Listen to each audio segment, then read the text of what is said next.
तो कैसे हैं आप लोग? एक समय की बात है जब मुझे अपनी नौकरी से हाथ धोना पड़ा। घर में सभी लोग मेरी स्थिति को लेकर परेशान थे, लेकिन सबसे बड़ी तकलीफ तब हुई जब घर वालों ने मेरी पुरानी पलंग को ही बेच दिया।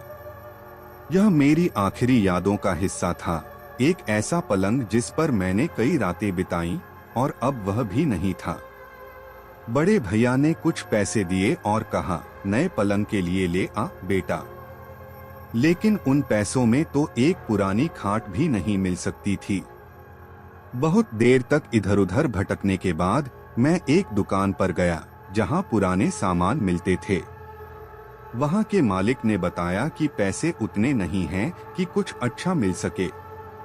तभी दुकान के बगल के घर से एक आदमी बाहर आया जो लगातार मुझे देखे जा रहा था।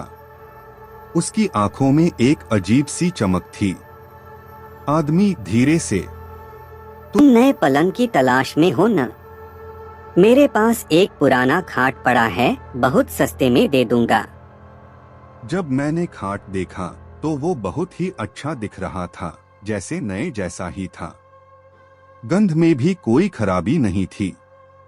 और उस आदमी ने बहुत कम पैसे मांगे। मुझे हैरानी हुई, लेकिन फिर सोचा क्या फर्क पड़ता है, सस्ते में मिल रहा है तो ले लेता हूं। शायद किस्मत साथ दे रही है। रात को खाना खाने के बाद थोड़ी देर टहलने के बाद बिस्तर लगाया और सोने चला गया। लेकिन मेरी नींद इतनी जल्दी नहीं आ पाई। फिर अचानक ऐसा लगा जैसे कोई मुझे धक्का दे रहा है, और फिर मुझे गड्ढे में धकेल दिया गया।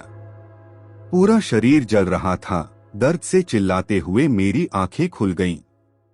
पसीने से तरबतर हांफते हुए मैंने सोचा कि यह बस कोई बुरा सपना होगा।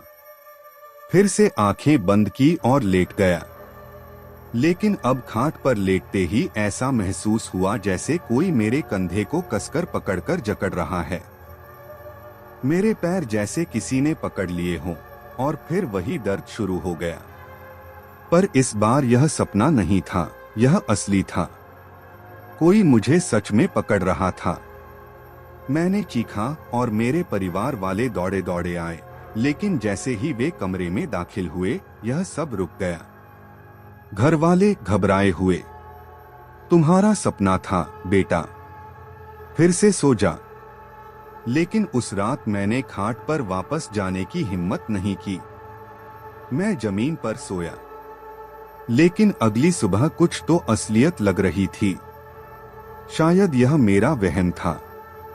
खुद को समझाते हुए रात फिर उसी खाट पर सोने की सोची। रात के करीब 2 बजे थे जब अचानक मुझे फिर वही खींचने वाली अनुभूति हुई, जैसे कोई मेरी पीठ से खींचकर मुझे पीछे की ओर धकेल रहा हो।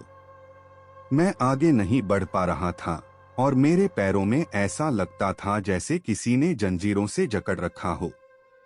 अचानक दर्द की एक लहर दौड़ पड़ी, लेकिन इस बार मुझे एक आवाज सुनाई दी। आवाज गुस्से में, क्या आए हो यहाँ? यह मेरा बिस्तर है, जाओ यहाँ से। यह आवाज इतनी घबराई हुई थी जैसे वह किसी पुराने दर्द से जकड़ी हुई आत्मा हो। मुझे यह एहसास हुआ कि यह सिर्फ एक आवाज नहीं थी, यह किसी जीवित आत्मा का रुदन था।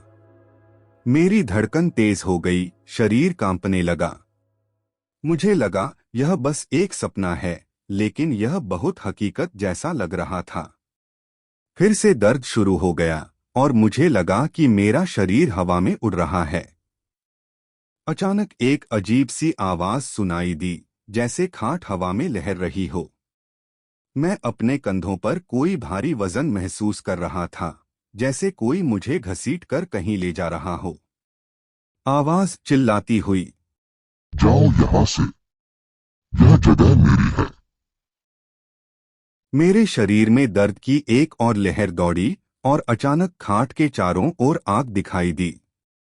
मैंने चिल्लाने की कोशिश की, लेकिन गला सूख गया।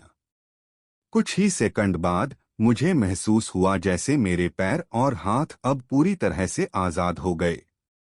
मैं घबराकर उठ बैठा, और जो मैंने देखा वह मेरे रोंगटे खड़े कर देने वाला था। वो एक डरावनी, कटीफटी बूढ़ी औरत थी जिसकी आंखें पूरी तरह से काली हो गई थीं। वह मेरी आंखों में घूरती हुई बैठी थी, जैसे कह रही हो, यह मेरा बिस्तर है, तुम यहाँ क्यों आए हो? सांसें थम गईं। वह औरत सामने बैठी थी और मेरे ऊपर नजरें गड़ा रही थी। मैं चिल्ला उठा और मेरी नींद टूट गई। जब आंखें खुली तो कुछ भी नहीं था। सब कुछ सामान्य था, लेकिन मेरी सारी जड़ें हिल चुकी थीं। जैसे ही सुबह हुई, मैंने वह खाट उठाई और उस आदमी को वापस दे दी। उससे पूछा कि इसके साथ क्या था, तो उसने बताया।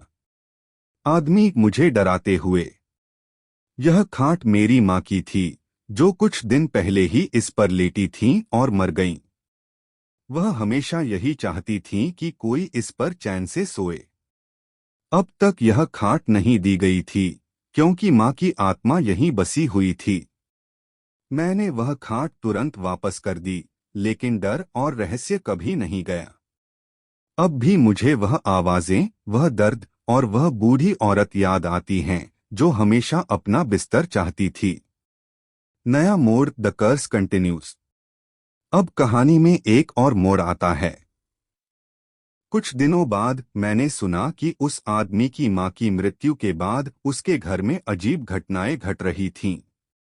अब वह भी सोने की बजाय जागता रहता है और उसे लगता है कि उसकी मां का आत्मा अब उसे भी तंग करने आई है।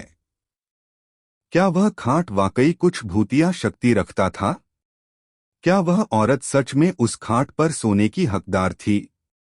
यह सवाल आज भी अनुत्तरित हैं, और मेरे लिए वह खाट हमेशा एक बुरी याद बनकर रह गई।